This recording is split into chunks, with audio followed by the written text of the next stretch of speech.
아직 본격화되지는 않았지만 미국의 금리 상승은 달러화 가치를 변동시키는 요인이 될 수밖에 없습니다.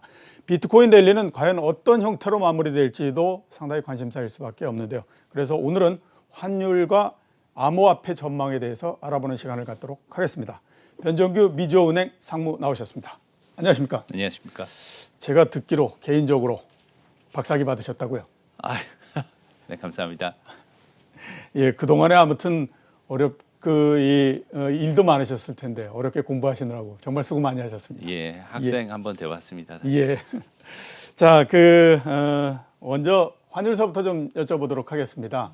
미국 국채금리가 굉장히 많이 상승을 했기 때문에 우리가 이론적으로 봤을 때는 달러가 상당히 강세가 될 가능성이 높다. 이렇게 이제 판단하는데요.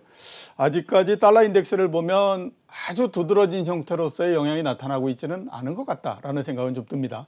원달러 환율 전망 그리고 영향 어떻게 지금 보고 계십니까? 네, 맞습니다. 달러 인덱스도 그렇고 급격하게 지금 그 달러 상승세가 나타나지는 않고 있는데 예. 일단 금리가 급격하게 지금 상승을 하고 있지 않습니까? 예. 이제 현재 상황을 지금 우선 진단을 한번 해봐야 될 텐데요. 예. 이전까지하고 상황은 좀 많이 다릅니다.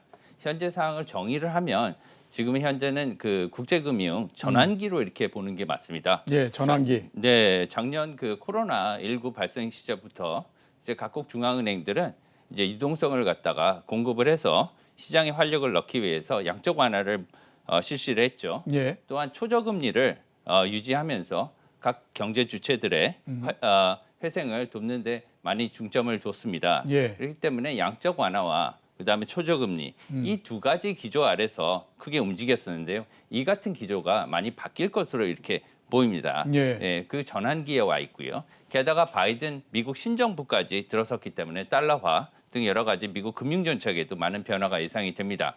미국의 그 현재 상황과 코로나19를 종합적으로 보면 다행히도 코로나19 신규 확진자는 감소 추세로 이렇게 알려져 있고요. 예. 예. 그리고 또한 미국 소매 부분에 있어서는 놀랄만한 그 소식이 지난주에 전해졌죠. 예. 5% 이상의 민간 소비 증가율을 기록을 했습니다. 물론 트럼프 행정부 시절에 400불에 각각의 그 개인에 대해서 지급한 이런 부양책이 효과를 나타낸 것도 이유가 될 수 있지만 전반적으로 경기 회복에 대한 청신호가 들어왔다는 데서 큰 의미를 둘 수 있을 것 같습니다. 예. 이런 과정에서 현재 미국 연준 그리고 미국 금융계에서 가장 그 파워풀하신 분이죠. 파월 의장님의 예. 그 행보가 굉장히 그 초미의 관심사가 되고 있는데요. 이번 주에도 미국 상원 하원의 위원회에 출석하시지 않습니까? 그렇죠. 예, 그런 데서 통화 정책 그리고 금리 정책에 대해서 전반적으로 언급은 하지 않더라도 이 같은 지금 인플레이션에 대한 그 언급은 어느 정도 있을 것으로 예상이 되고 있습니다. 그 예. 이유는 미국의 연준의 가장 큰 과제는 시장 안정에 있지 않습니까? 예. 그렇기 때문에 그에 대해서 어느 정도 물론 부양책을 지지하는 옐런 미국 재무장관이 연준 출신이기는 하지만 미국 연준의 가장 큰 책무인 금리, 통화 전체에 대해서 큰 책임을 가지고 있는 파월 의장이 이를 쉽게 행동하지 않을 것으로 이렇게 생각을 하고 있습니다. 예. 인플레가 상당히 좀 미국에서 논란이 되다 보니까 연준도 그렇고 월가도 그렇고 하나의 이 대응 논리 이거를 좀 내놓은 것이 좋은 인플레이션, 나쁜 인플레이션 이런 겁니다. 그래서 지금 이제 앞으로 올해의 인플레가 진행된다고 하더라도 이번 인플레는 좋은 인플레가 되기 때문에 크게 걱정할 거 없다. 이런 얘기를 많이 하고 있거든요.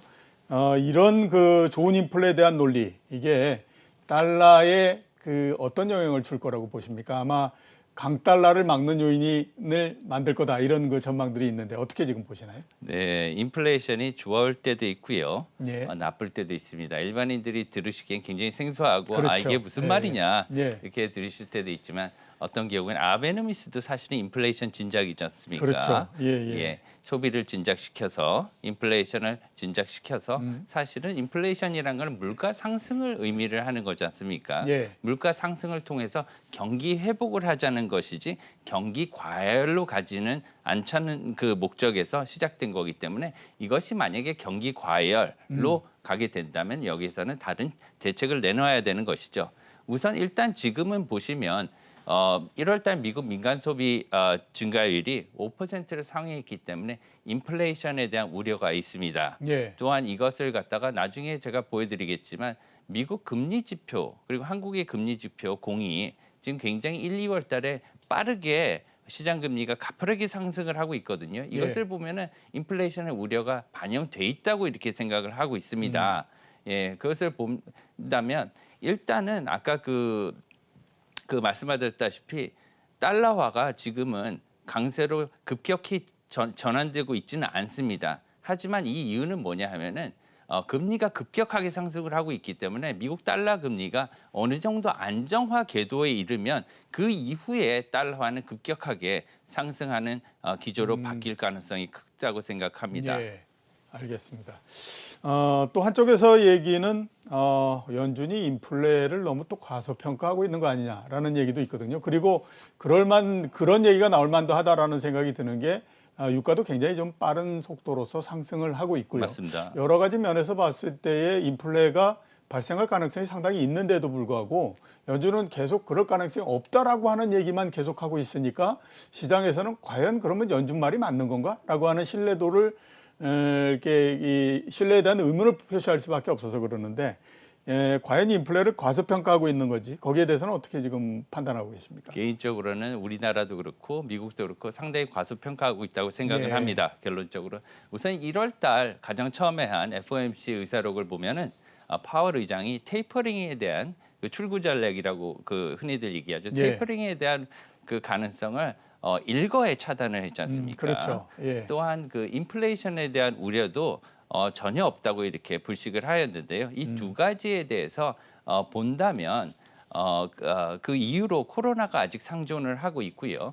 경기 회복이 더디고 그리고 인플레이션율이 물가 상승률이 목표치인 2%에 미달하고 있기 때문이다. 이렇게 파월 의장이 들었는데요. 거꾸로 생각한다면 만약 그 세 가지가 인플레이션이 2% 이상 초과해서 가시적으로 나타나고 코로나19 신규 확진자가 줄어들어서 경기 회복이 가시화되고 그리고 코로나 위협이 거의 없는 상태로 이렇게 간다면 어떻게 될까요? 그러면은 아마 테이퍼링을 시작할 수도 있지 않을까 이런 개인적인 생각입니다. 그래서 따라서 이번 그 위원회에 출석하셔서 이런 두 가지 얘기를 하시지는 직접적으로 하지는 않더라도 다음 FOMC에서는 어느 정도 제로 금리와 그리고 저번 방송에서도 말씀드렸지만 제로 금리에 대한 정책 수정이 어느 정도 앞당겨질 수 있다. 그리고 통화 정책에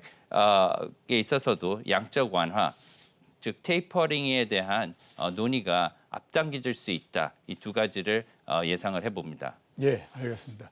금리 관련 금리 그다음에 환율에 관련해서는 이 정도 하도록 하고요. 그다음에 아주 화두가 되고 있는 비트코인에 대해서 좀 여쭤보도록 하겠습니다.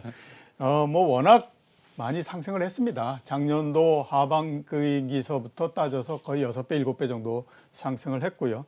뭐 중간중간 과정을 보면 어떤 발언 때문에 올라간 경우도 있고 그다음에 또 뭐 어떤 기관들이 비트코인을 결제 수단으로 하겠다라는 것 때문에 또 급격히 올라간 것도 있고 이렇게 했는데 거기에 이제 일조를 했던 것이 역시 일론 머스크였다라는 생각이 들거든요. 근데 최근에 일론 머스크가 비트코인 가격이 솔직히 좀 비싼 것 같다라는 얘기를 했고 그다음에 연준에서도 또 얘기를 하니까 5만 달러 후반대까지 갔던 것이 최근에 이제 5만 달러 초반 정도까지 좀 조정을 하고 있는 상태입니다. 비트코인에 대해서는 어렵겠지만 전망을 어떻게 하고 계십니까?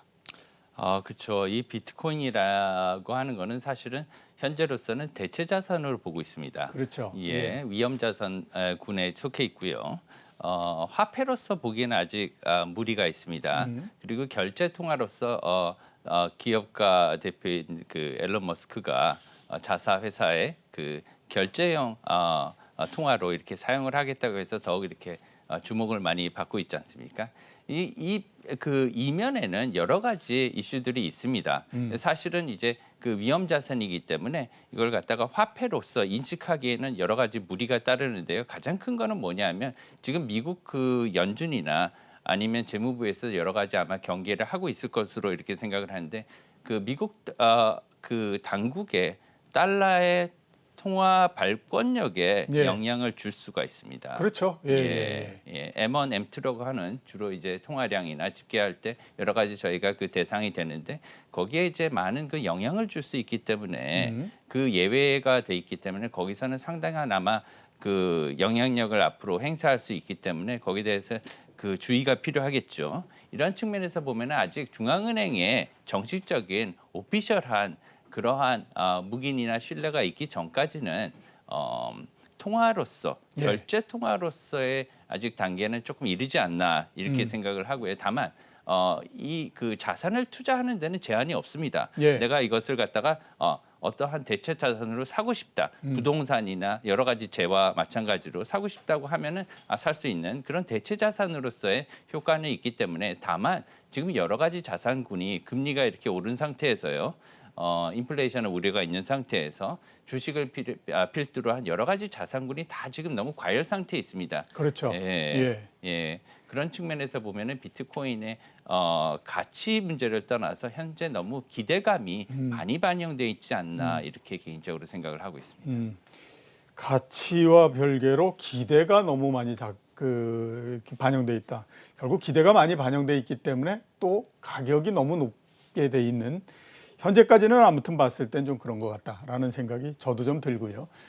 비트코인 가격에 눌려서 그런지 어떤지 모르겠지만 금 가격은 굉장히 지금 약세의 상태에 있습니다. 10개월 만에 최저치 이런 상태이거든요. 우선 금 가격 전망에 대해서는 지금 어떻게 보고 계십니까? 그 기본적으로 이제 금이라고 하는 것은 예전부터 이제 안전통화 그 달러와 함께 안전자산의 대표적인 자산으로 이렇게 취급받고 있지 않습니까? 그렇죠. 예. 예. 화폐로서도 사실은 그 미국 통화, 우리나라 뭐 원화 이렇게 통화로서도 사실은 인정을 받고 있습니다. 예. 이런 그 소위 그 커머디티 군에서 금, 은 그리고 약간의 그 논쟁은 있지만 백금까지는 통화로 이렇게 인식을 받고 있거든요. 금융에서는 그 통화들을 본다면 금은 안전 대체 자산으로 이렇게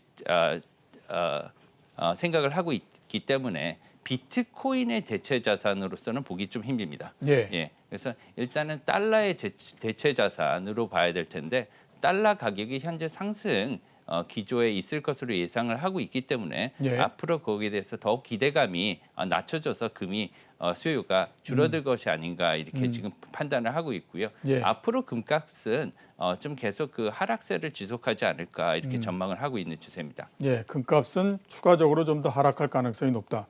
많이들 비트코인이 금을 대체하기 때문에 금 가격이 떨어진다라는 얘기를 하는데 그거는 타당성이 있다고 보십니까?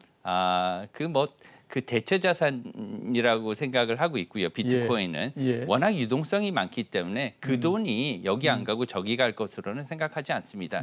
특히나 위험 자산군에 투자하는 사람과 그 다음에 안전자산 금 같은 안전자산에 투자하는 기관들은 전혀 별개거든요. 그렇죠. 그렇기 때문에 그건 영향을 줬다고 보기 힘들고요. 주식이나 다른 데 대체 투자를 하던 기관들의 그 수요가 아마 비트코인으로 갔다고 생각하시면 더 오를 것 같습니다. 예.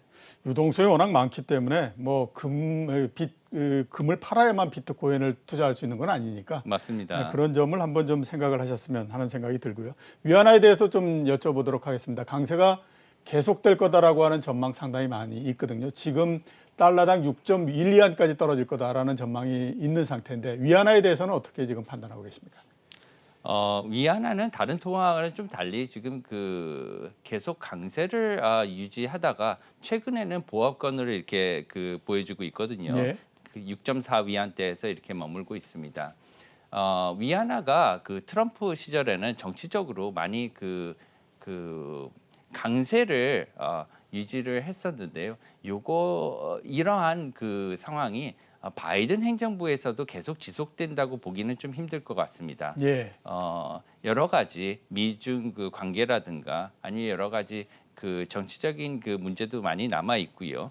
게다가 앞으로 그 달러화가 강세를 지속할 경우에는 그 위안화가 약세로 전환될 가능성이 상당히 많이 있습니다. 예. 그런 측면에서 아직까지 정책적인 바이든의 대중 정책이 확고히 이렇게 나타나지 않기 때문에 지금 행보를 하는 것이지 그런 대중 정책이 나타나기 시작하면 위안화는 앞으로 한 6.5에서 6.6 위안으로 이렇게 반등할 것으로 이렇게 생각을 하고 있습니다. 예, 그러니까 대중 정책이 가시화되면 오히려 위안화가 약세가 될 가능성이 높다.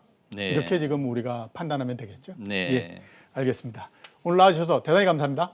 감사합니다. 예, 지금까지 변정규 미주은행 상무였습니다.